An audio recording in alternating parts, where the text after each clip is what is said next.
Welcome to FM Madonna 39.25. പറയാം പാടാം കേട്ട് രസിക്കാം. ഞാൻ നിങ്ങളുടെ RJ ആദ്യ 5th C. പ്രിയ കൂട്ടുകാരെ, ഇന്നലെ നടന്ന ചിത്രരചനാ മത്സരത്തിൽ നിങ്ങൾ പങ്കെടുത്തില്ലേ? കഥയും കവിതയും എല്ലാം എഴുതാൻ ഇന്നലെ അവസരമുണ്ടായിരുന്നു. സ്കൂൾ കലോത്സവത്തിലുള്ള പരിപാടികൾ നിങ്ങൾ പഠിച്ചു തുടങ്ങിയില്ലേ? കൂട്ടുകാരെ, നിങ്ങൾ കടങ്കഥ എന്ന് കേട്ടിട്ടില്ലേ? കടങ്കഥകൾ ചോദിക്കാനും ഉത്തരം പറയാനുമൊക്കെ നിങ്ങൾക്ക് ഇഷ്ടമല്ലേ? എന്താണ് ഈ കടങ്കഥ? എങ്ങനെയാണ് കടങ്കഥ ഉണ്ടായത്? നിങ്ങൾക്ക് എന്തെല്ലാം കടങ്കഥകൾ അറിയാം? ചിലപ്പോഴൊക്കെ പരീക്ഷയ്ക്ക് കടങ്കഥ എഴുതാൻ വരാറില്ലേ? കടങ്കഥകളെ കുറിച്ച് നമുക്ക് കൂടുതൽ അറിഞ്ഞാലോ? ഇതൊന്ന് കേട്ടു നോക്കൂ. കൂട്ടുകാരെ, നിങ്ങൾക്കെല്ലാം കടങ്കഥകൾ ഇഷ്ടമല്ലേ? എന്നാൽ ഈ കടങ്കഥകൾ എങ്ങനെയാണ് ഉണ്ടായതെന്ന് നിങ്ങൾക്കറിയാമോ? നമ്മുടെ മലയാള നാടിന് കഥകളോടും കവിതകളോടും മാത്രമല്ല, കടങ്കഥകളോടും ഒരു വലിയ ബന്ധമുണ്ട്. പണ്ട് കാലത്ത് എഴുത്തും വായനയും സാധാരണക്കാരന് അത്ര എളുപ്പമായിരുന്നില്ല. അപ്പോൾ അവർ തങ്ങളുടെ അറിവുകളും അനുഭവങ്ങളും അടുത്ത തലമുറയിലേക്ക് കൈമാറിയത് പാട്ടുകളിലൂടെയും കഥകളിലൂടെയും കടങ്കഥകളിലൂടെയുമാണ്.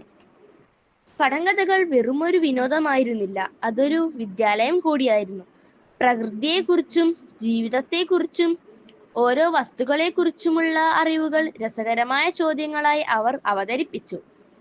ഉദാഹരണത്തിന്, വെളുത്ത വാവയ്ക്കുടുപ്പില്ല എന്ന കടങ്കഥ ചന്ദ്രനെ കുറിച്ചുള്ളതാണ്. അകത്ത് തിളങ്ങുന്ന കണ്ണാടി പുറത്ത് കറുത്ത ഇരുമ്പ് എന്നത് ഒരു കുടത്തെ കുറിച്ചുള്ളതാണ്.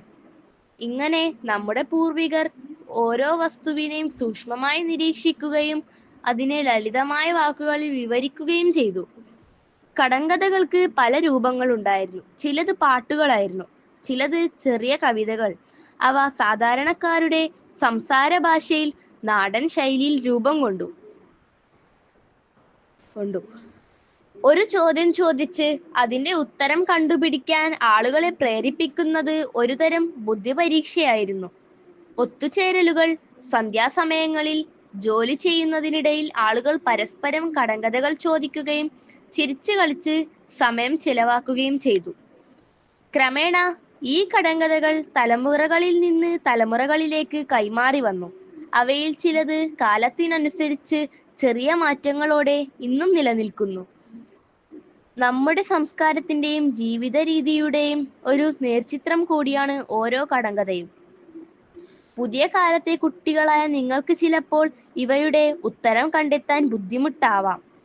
കാരണം ആ കാലത്തെ വസ്തുക്കളും ജീവിത രീതിയും ഇന്ന് അന്യമായിക്കൊണ്ടിരിക്കുന്നു. എന്നാൽ ഈ കടങ്കഥകൾ നമ്മുടെ സംസ്കാരത്തിന്റെ ഓർമ്മപ്പെടുത്തലുകളാണ്.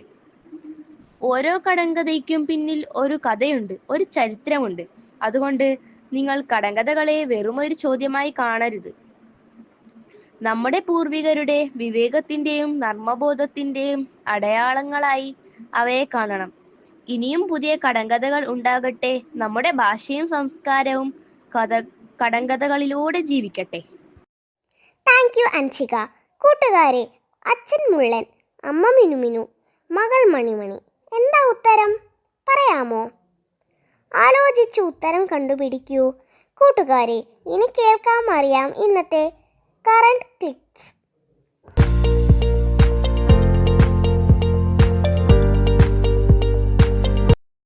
ലോകത്തിലെ ഏറ്റവും വലിയ സോളാർ പ്ലാന്റ് സ്ഥിതി ചെയ്യുന്ന സ്ഥലം ഏതാണ്?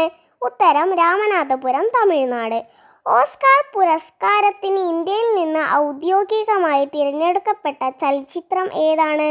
ഉത്തരം വിസാരണെ. കൂട്ടുകാരെ, കറണ്ട് ക്ലിക്സ് ശ്രദ്ധിച്ചു കേട്ടല്ലോ. കേൾവിയുടെ വിസ്മയമൊരുക്കി പറയാൻ അവസരങ്ങൾ ഒരുക്കി FM മഡോണ നിങ്ങൾക്കൊപ്പം ഉണ്ടാകും. വീണ്ടും കേൾക്കുന്നത് വരെ ദിസ് ഈസ് RJ ആദ്യ സൈനിങ് ഓഫ്. നിങ്ങൾ കേട്ടത് FM മഡോണ 39.25. പറയാം പാടാം കേട്ട് രസിക്കാം.